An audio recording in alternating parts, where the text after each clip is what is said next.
Dios estaba a través de Pedro enseñándole a un grupo de hermanos que habían tenido que huir por su fe, hermanos que están siendo perseguidos, a que estén firmes y antes de entrar en ese mensaje de lo que es el cristiano, bueno, de estar firmes, les recuerda quiénes son. Y eso es lo que vimos la semana pasada. Le escribe a estos hermanos, estamos en 1 Pedro, le escribe a estos hermanos que están que han tenido que huir, que están en la dispersión en el Ponto, Galacia, Capadocia, Asia, Bitinia, lo que hoy es Turquía. Pedro es el autor, el mismo que negó a Jesús, el mismo que conoció el perdón, la misericordia, la gracia de Dios, el mismo que en el futuro va a ser crucificado. La tradición dice que fue crucificado ¿cómo? Con la cabeza abajo, porque no se sentía digno de sufrir la misma muerte que el Señor Jesús. Entonces Él es el que le escribe a aquellos que sufren, Él es el que le escribe a aquellos que están en este mundo hostil y que están siendo perseguidos, y les recuerda quiénes son, les recuerda cuál es su identidad. Y ahora quiero que avancemos capítulo 2, porque dentro de este contexto, Pedro entonces a estos hermanos que aunque estén lejos, aunque han tenido que dejar su tierra, dejar sus hogares, dejar lo conocido para ir a lo desconocido, siguen siendo iglesia. Y en este capítulo 2, ese es el sentir de su mensaje, lo que es ser iglesia, en este caso para nosotros, lo que es ser una iglesia y una iglesia viva. Por lo tanto, les invito a que miremos 1 Pedro capítulo 2, comienza diciendo: desechando pues toda malicia, todo engaño, hipocresía, envidias y todas las detracciones, desead como niños recién nacidos la leche espiritual no adulterada, para que por ella crezcáis para salvación, si es que habéis gustado la benignidad del Señor. Acercándoos a Él, piedra viva, desechada ciertamente por los hombres, mas para Dios escogida y preciosa. Hasta ahí esta primera parte. Vamos a llegar hasta el versículo 12, si el tiempo nos permite y su paciencia también me aguanta. Pero comienza Pedro diciéndonos, en cuanto al tema que nosotros queremos ver, de que la iglesia es aquella en la cual Cristo es la piedra angular. Cristo es central. Y Cristo entonces es esta piedra angular. No sé si ustedes conocen la piedra angular. He predicado de este pasaje varias veces, he compartido la imagen, el ejemplo de lo que es una piedra angular. Una vez conté mi experiencia en Venezuela. ¿Se acuerdan algunos quizás? Años atrás, cuando estaba sirviendo ahí, llegó un equipo de Estados Unidos para la tarea específica de levantar un templo de una misión. La misión tenía su terreno, pero no tenía su templo. Tenían todos los materiales, pero no tenían la mano de obra, y vino este equipo, no me acuerdo si no como 10 días, 2 semanas, para levantar este templo. Y era un lugar rural.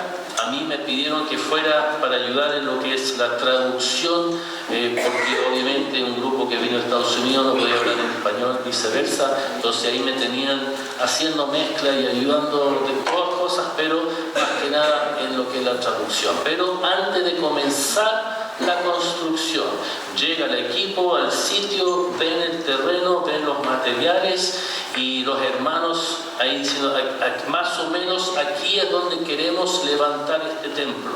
¿Y qué hicieron? Tomaron un bloque de cemento, porque ya se usa el bloque de cemento, no los ladrillos como aquí, y tomaron un bloque, lo pusieron hacia rojo, bueno, aquí, ok. Entonces con ese bloque de cemento tomaron un lienzo, lo tiraron en una dirección y otro en otra dirección, buscando el ángulo recto, y luego uno en diagonal, y ahí trazaron los 4 muros en base a un bloque, la piedra angular. Y esa es la que dio entonces la base para todo el resto. La otra piedra angular es esa que ustedes han visto los arcos romanos de piedra y en el medio hay uno que está cortado en B. Esa es la que sostiene la presión del arco desde ambos lados. Sin esa piedra se derrumbe todo. La piedra angular que sostiene el arco. Cristo es la piedra angular que sostiene la iglesia. Y es como si Pedro tuviese cierta obsesión por este tema de las piedras. Fíjense, ¿cómo? Pedro, sí. Pero fíjense, versículo 4 menciona la piedra viva, versículo 5, vosotros, dice, sois piedras vivas, versículo 6, de nuevo se refiere a la piedra del ángulo, versículo 7, la piedra de los edificadores, el 8, piedra de tropiezo, roca que hace caer. O sea, es un tema recurrente en este pasaje. Ahora, no es coincidencia. Pedro es la persona con la cual Jesús tiene ese diálogo. Mateo 16, cuando están en Cesarea de Filipo, cuando Jesús se ha apartado y él pregunta, ¿quién dicen los otros que soy? Y le responden, algunos dicen que eres Juan el Bautista, otros Elías, otros Jeremías, y ustedes, ¿quién dicen que soy? Y Pedro dice, tú eres el Cristo, el Hijo del Dios viviente. Bien has dicho, Simón, hijo de Jonás. Y aquí es donde Jesús se le cambia el nombre, ¿no? Bien has dicho, Simón, hijo de Jonás, porque no te lo ha revelado ni carne ni sangre, sino que mi Padre que está en los cielos. Pero yo te digo a ti, Pedro, y le cambia el nombre. Sobre esta roca edificaré mi iglesia, y las puertas del Hades no podrán contra ella. Algunos, este es un pasaje que también causa, hay mucha diferencia de opinión en cuanto a quién se refiere y a quién se refiere y quién es la roca. Y yo estoy convencido de que Jesús no se está refiriendo a él, sino que se está refiriendo a Pedro. Y la fe que Pedro tiene en Jesús, sobre esa fe se va a levantar la iglesia. La iglesia está construida sobre la base de la fe de sus hijos, de quienes son las piedras vivas, y donde Cristo es la piedra angular. Para que una iglesia sea lo que es o debiera ser, tenemos que tener claro de que Jesús es nuestra piedra angular. Ahora, por algo encontramos en este lenguaje de las piedras, porque es así como se construye una iglesia, y nos describe a nosotros en este mismo versículo 4 y 5, acercándonos a él, piedra viva, desechado ciertamente por los hombres, mas por Dios escogida y preciosa, vosotros también como piedras vivas sed edificados como casa espiritual. Por lo tanto, él es la piedra del ángulo, él es la base, pero el resto de nosotros somos no ladrillos, no bloques de cemento, no cosas frías que se van montando una sobre otra, sino que somos piedras vivas, donde cada uno tiene su lugar dentro de la iglesia. Y esta iglesia, donde Cristo es la piedra angular, es también aquella piedra que fue rechazado. Fíjense en el 4. Desechada ciertamente por los hombres, mas para Dios escogida y preciosa. De nuevo este tema de ser escogido, lo vimos en el capítulo 1, nosotros somos escogidos por Dios y esto es el plan de Dios. Por lo tanto, hermanos, Dios no está solo hablando acerca de quién es la piedra angular, sino que nos está mostrando su soberanía sobre todo lo que está sucediendo. ¿A qué me refiero? Dios hace cumplir sus propósitos. Él es el que ha escogido a su Hijo, Él es el que ha propuesto que Cristo venga a la tierra, Él es el que permitió de que Cristo fuese rechazado, desechado, crucificado por los hombres. Dios es el que ha propuesto que su plan perfecto se lleve a cabo y también nos incluye a nosotros en ese plan perfecto. Por lo tanto, Dios está permitiendo que todo esto suceda para que Él se pueda honrar y glorificar. El mismo Pedro lo reconoce en su primer sermón, en su primer discurso. No lo busquen, simplemente escuchen. ¿Se acuerdan del día Pentecostés? Se manifiesta al Espíritu Santo y ¿cuál es la reacción de los demás que están observando esto? Dicen, están llenos de mosto. Y Pedro entonces reacciona. Yo me imagino que Pedro aquí en buen chileno se picó, se enojó, y él reacciona y aprovecha la instancia para predicar, y es considerado su primer discurso, su primer mensaje. Y dentro de las cosas que él dice está lo siguiente: varones israelitas, oíd estas palabras. Jesús Nazareno, varón aprobado por Dios entre vosotros con las maravillas, prodigios y señales que Dios hizo entre vosotros por medio de Él, como vosotros mismos sabéis, a este, escuchen bien, entregado por el determinado consejo y anticipado conocimiento de Dios, prendisteis y matasteis por manos de inicuos, crucificándole. Cristo no fue crucificado simplemente porque una multitud quiso hacerlo o porque una multitud presionó a Pilato a que lo entregara. Cristo es crucificado por el determinado consejo y anticipado conocimiento de Dios. En otras palabras, Dios desde un principio lo tenía todo planificado. Todo sucede porque Dios lo permite. Entonces lo que está sucediendo aquí es que todo lo que ha sucedido con Cristo, todo lo que Él vino a hacer, todo lo que Él continúa haciendo en nuestras vidas, está bajo la soberanía, el plan perfecto de Dios en nosotros. Y cuando Pedro entonces le está diciendo a estos hermanos que han tenido que huir, que han tenido que escaparse por su fe, le está diciendo, tranquilos, la soberanía de Dios se está manifestando y lo que ustedes están viviendo está todo bajo control porque Dios es Dios y Él es soberano. A nosotros entonces nos dice lo mismo.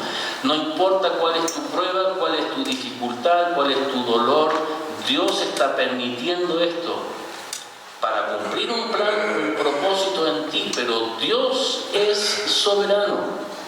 Él tiene todo bajo su control y nosotros entonces como iglesia tenemos que entender esa soberanía de Dios y permitir esa soberanía de Dios, permitiendo también, entendiendo también de que Cristo es la piedra angular de la iglesia, es la piedra angular de quienes somos como pueblos escogidos de Él, y mientras nosotros mantengamos esa claridad y mostremos nuestra fe en Dios, Dios entonces mostrará su soberanía en nuestras vidas.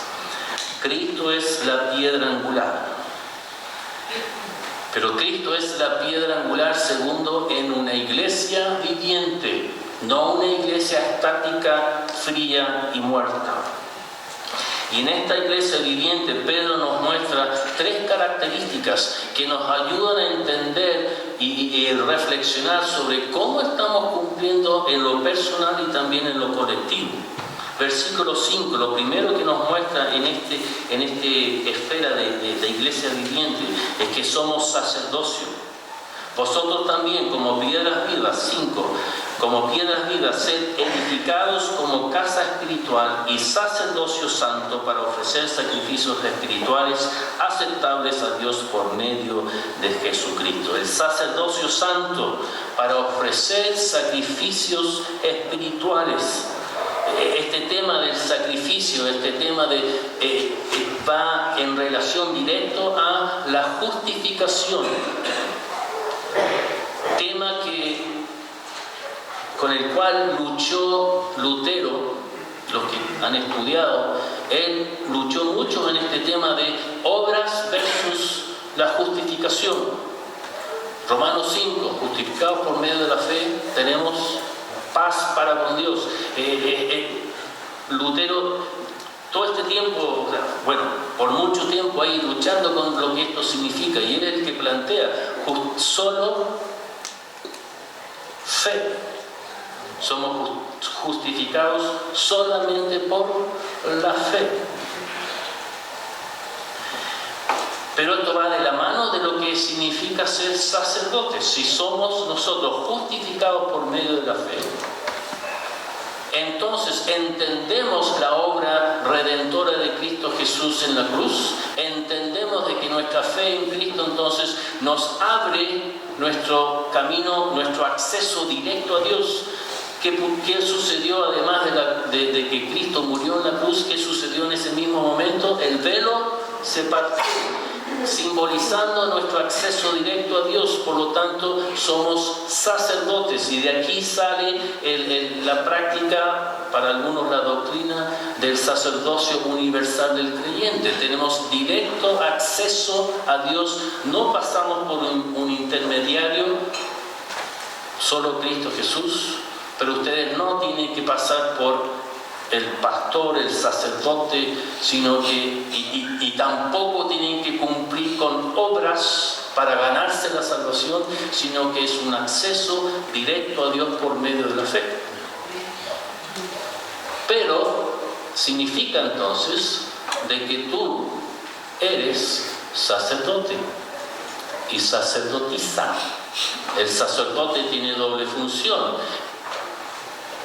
hablarle directo a Dios y ser el mensajero de Dios para los demás. Es doble vía. Pero aquí Pedro nos describe el sacerdote para ofrecer sacrificios espirituales. ¿Se acuerdan que en el Antiguo Testamento el rol del sacerdote en el pueblo era ofrecer los sacrificios del pueblo? Y habían dos tipos prácticamente, en general eran dos tipos de sacrificios que se ofrecían.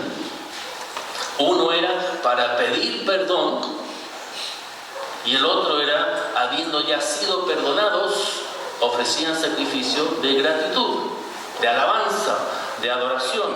Por lo tanto, aquí la enseñanza es que nosotros entonces tenemos que proclamar nuestra gratitud a Dios, el sacrificio espiritual del que ha sido redimido, el que ha recibido el perdón, el que hemos recibido la gracia de Dios. Debemos entonces estar permanentemente dando gracias a Dios, siendo sacerdotes que ofrecen sacrificio espiritual de gratitud a Dios. Por lo tanto, nosotros nos congregamos, nos unimos para adorar a Dios, y no lo hacemos en silencio.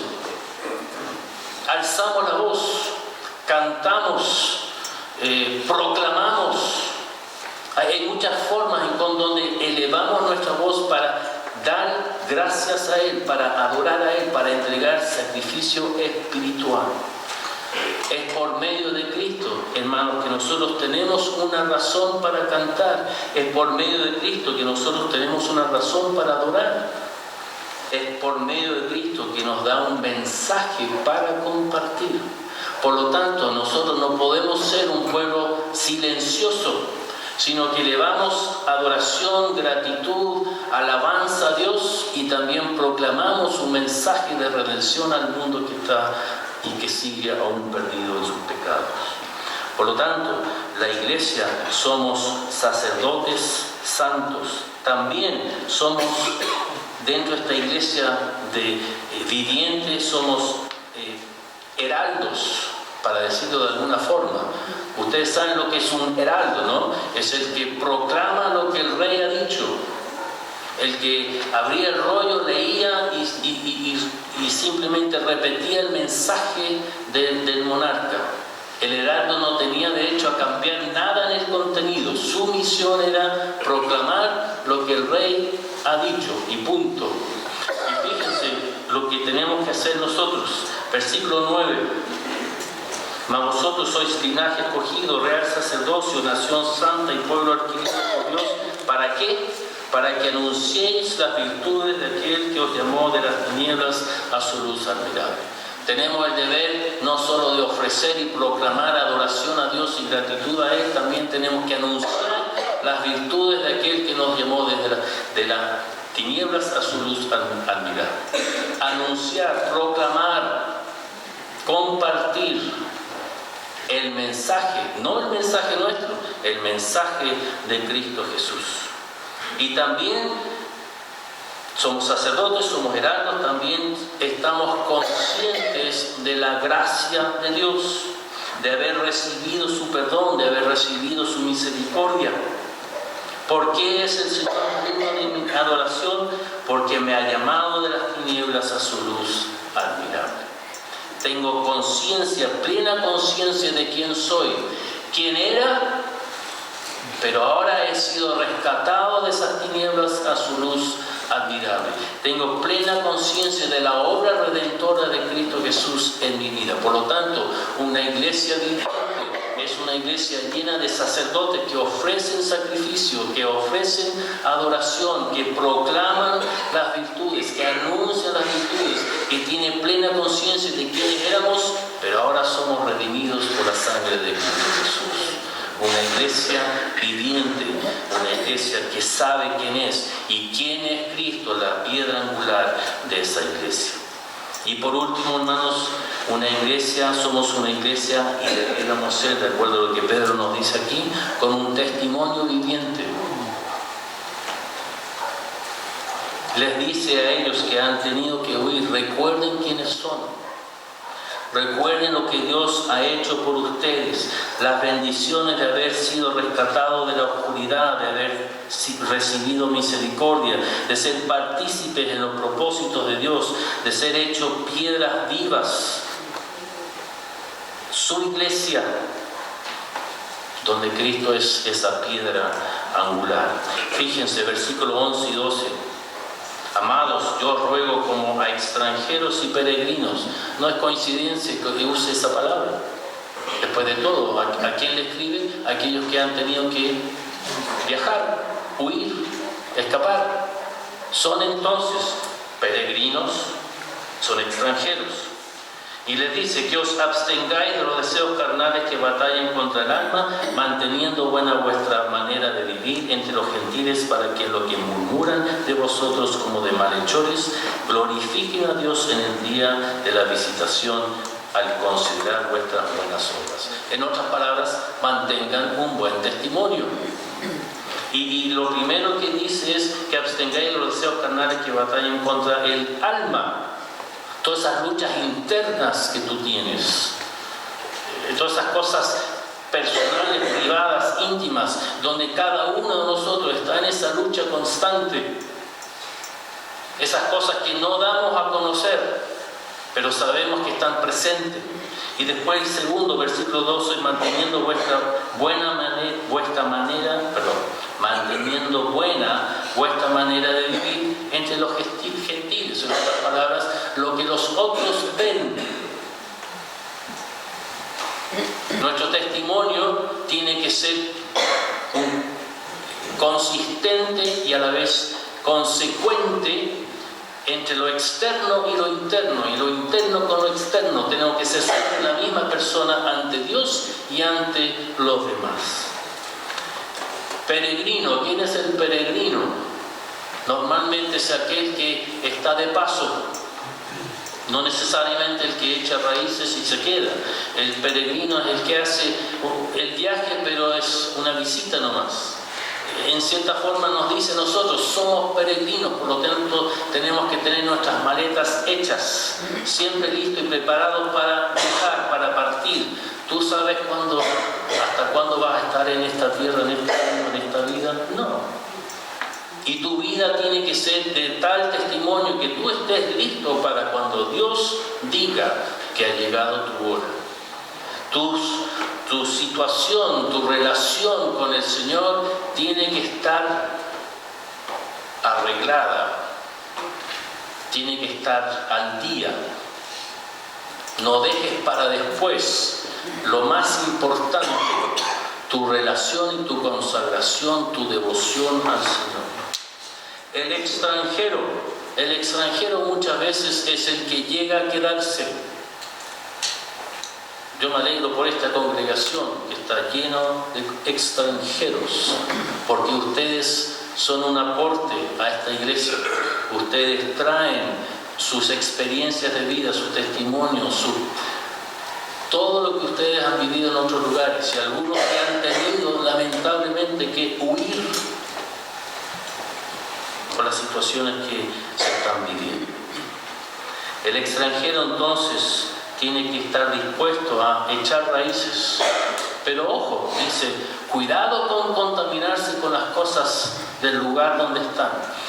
El extranjero normalmente, después de un tiempo, empieza a adquirir las costumbres, el idioma, la idiosincrasia. Pregúntele a los que están aquí, todos ya saben lo que es el cachay, el bacán y yapo. Y tienen que aprender a poner el acento donde corresponde. Eso para los argentinos, los uruguayos. Pero se van adaptando, ¿no? Es normal, se adaptan al lugar en que están. Aprenden cómo es el sistema de la vida en ese lugar. Pero la advertencia es, quédense con lo bueno, no con lo malo. Y no se dejen influenciar por aquello que es negativo, por aquello que va a manchar tu vida, por aquello que va a manchar tu alma y que va a dar mal testimonio, dice aquí, ante los gentiles, ante los que no conocen al Señor. Por lo tanto, una iglesia donde Cristo es la piedra angular, que es una iglesia viviente, también tiene que ser una iglesia con un testimonio viviente.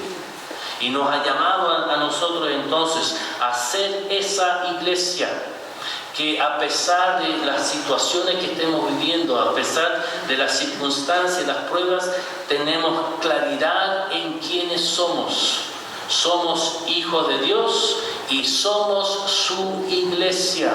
Hermanos, eso significa que cada uno de nosotros, si ha depositado su fe en Cristo Jesús, es un cristiano, es un creyente, y eso lo tenemos que llevar con la cabeza en alto, con los ojos puestos en Jesús, con un pecho henchido, ¿no? Sin vergüenza, sino que con la claridad de quienes somos.